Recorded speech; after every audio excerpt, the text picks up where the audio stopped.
Life in North Korea, at least for those who aren't a member of the wealthy elite, is unpleasant to say the least. This country can barely afford to feed its own people, and it asks for a lot from them in return. We will show you some of the strange things that are requirements for North Korean citizens. Hitting the subscribe and notification buttons aren't required, but they are the best way to get the latest content from the richest. Television. Hey, being forced to watch television doesn't sound so bad, since most of us spend way too much time watching it anyway of our own volition. But this is North Korea we're talking about, so their entertainment is entirely propaganda about how superior their country is. On the rare occasion that North Korea does release a film, it's mandatory to attend screenings of it and to praise it no matter how terrible it truly is. If you choose to watch television in your own home, you'll have access to an incredible 5 television channels. There is a sports channel, a culture channel, a station dedicated entirely to speaking negatively about South Korea, and a couple of news channels. Importing any other media to watch is strictly forbidden and carries a hefty punishment. Former North Korean math professor Jong Se-yul was a member of a privileged class when he decided to risk it all just to watch some black market DVDs of a South Korean soap opera. For his crime, he was demoted to the position of manual laborer and was subjected to intense social stigma because he was tainted by South Korean ideas. He believes that the bribes he was able to afford was the only thing stopping him from being imprisoned. Voting. On paper, North Korea is a democracy. We'll just let that sink in for a moment. While the United States has to encourage its citizens to vote every year, North Korea has a near-perfect 99.7% voter turnout. How do they manage such spectacular numbers? By making voting mandatory, of course. Voting is an important part of any democracy, so while we don't condone forcing people to do it, at least these people get to participate in the democratic process, except that they only get to vote for a single candidate. Each nominee has been pre-selected by the ruling party, so you're faced with just one name on the ballot. You don't even have to check anything off, just look at it and drop it in a box. It's an extremely strange charade that makes you wonder who exactly it's for. Does it make the people feel like their voices are heard even though they clearly are not? Or do the candidates just like hearing that they got 100% of the votes? Perhaps the most disturbing implication is that this is what citizens of North Korea think democracy actually looks like all over the world. Dwarf village. People with a genetic condition known as dwarfism live relatively normal lives in most modern societies. Some, such as Game of Thrones star Peter Dinklage, even make it onto the big screen. But in North Korea, dwarfism is seen as completely unacceptable, and officials worry about people with it tainting the gene pool. Their original plan was simply to eliminate such people at birth, but in a rare moment of insight realized that would probably enrage a lot of other countries for obvious reasons. They decided the next best thing was to require all citizens under 4 feet tall to live in a specially designated place known as Dwarf Village. Once in the village, they are forcibly sterilized and given meager rations. North Korea is notoriously unkind to people with certain genetic conditions or disabilities, but requiring citizens with dwarfism to live in a miserable village by themselves is a whole new low. Government officials claim that dwarfism is caused from personal or ancestral sin, and we won't even bother delving into why that is scientifically impossible. Once in the village, travel is not allowed, which the government claims is for their own safety, since they are too small to ride on trains, which we are pretty sure isn't a real thing. Worship.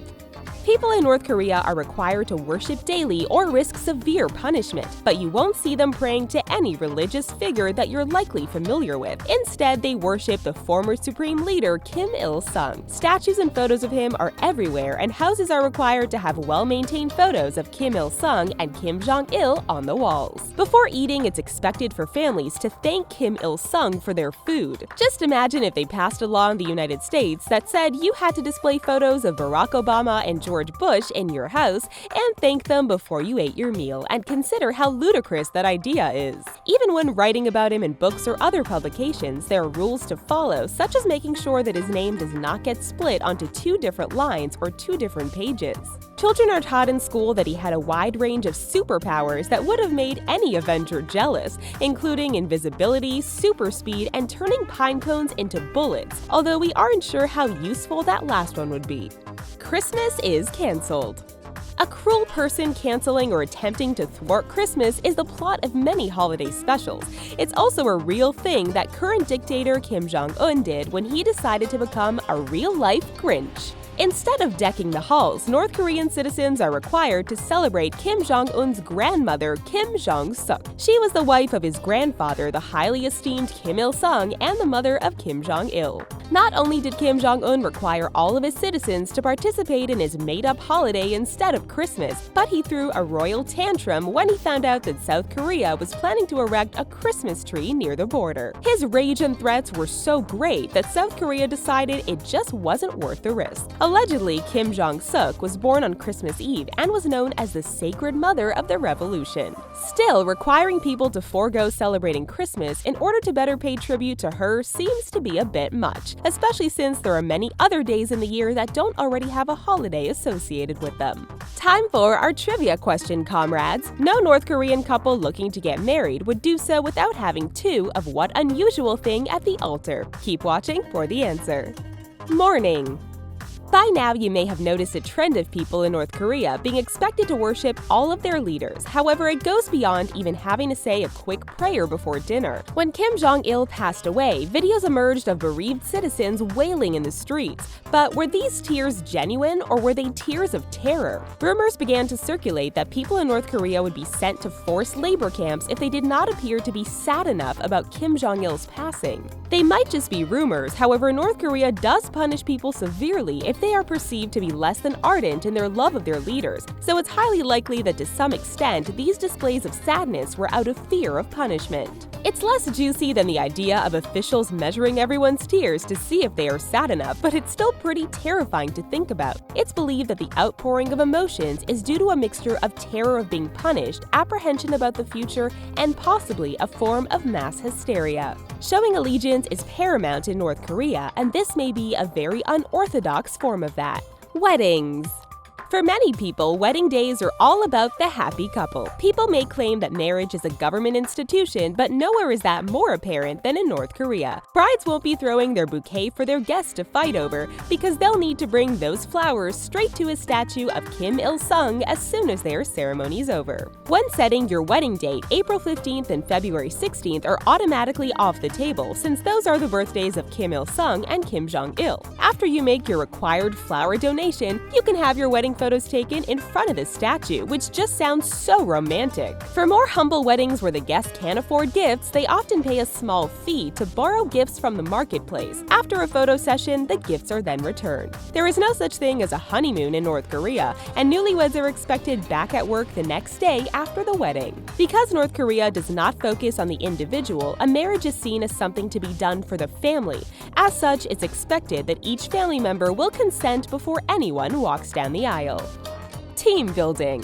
When it comes to things that are universally frowned upon, child labor is typically one of them. Not to mention, and there is just no right way to say this, that children typically aren't very effective at manual labor. This means that to resort to such a gross human rights violation for some labor, North Korea must be quite desperate. In North Korea, impoverished children as young as 5 are forced to toil for up to 10 hours a day doing manual labor. Footage was uncovered of children between the ages of 5 and 8 years old working to repair train tracks. How does North Korea put a positive spin on this? They call it team building. These children have been taken out of school to perform backbreaking work, but think of what a great team they are. This totally blows all of those ropes courses and trust falls we did back in school right out of the water. During their workday, we mean team building activities, the children are expected to learn and recite verses extolling the virtues of Kim Jong-un. Fertilizer.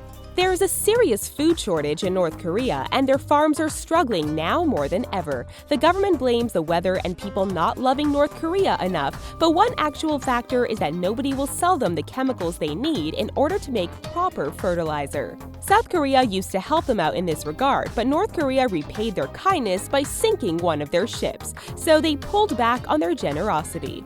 Since desperate times call for desperate measures, North Korea decided to call upon its citizens to do their duty. That's right, human fertilizer is a thing in North Korea, and each family has a certain quota that they are required to fulfill or they risk being punished. Some people have even been known to steal the droppings of other people, so it's not uncommon for people to actually lock up their outhouses to prevent this. North Korean refugee Yoon-mi Pak claims that this caused quite the competition in her household, as family members rushed to meet the quota, though she claimed her aunts were the most competitive. Military service. Despite the size of their country, North Korea has an obscenely large military of over 1.2 million members. Of course, it helps that military service in North Korea is compulsory, with men serving for a decade and women serving from the time they graduate high school until age 23. Having women forced to serve in the armed forces is very unusual, but Kim Jong-un has been known to make threats about his 500,000-strong army of female soldiers. So are these women getting top-notch training? Of course not. This is North Korea we're talking about. They don't even receive adequate supplies of food, and a staggering number of them report brutal treatment from their male counterparts. Kim Jong-un certainly enjoys showing off his female soldiers, but it seems like all his other weapons, these might be just for intimidating his many enemies, as many wonder how much actual combat training they receive. Others claim that he does actually support some women soldiers to some degree, since so many male soldiers were lost during a famine. To get the level of marching precision that you see during a parade, these women are subjected to hundreds of hours of drills to get it just right. This is a wedding tradition that might not catch on outside of North Korea. It involves bringing 2 chickens, a hen, and a rooster to the altar. People come forward and fill the beak of the hen with dates and flowers, while the rooster gets a mouthful of red chili. North Korea has so many strange rules and regulations, and we don't even know all of them yet. Who knows what will be the next big news to come out of this insular country? As always, thanks for watching our video, and don't forget to please subscribe to The Richest for more. Bye for now.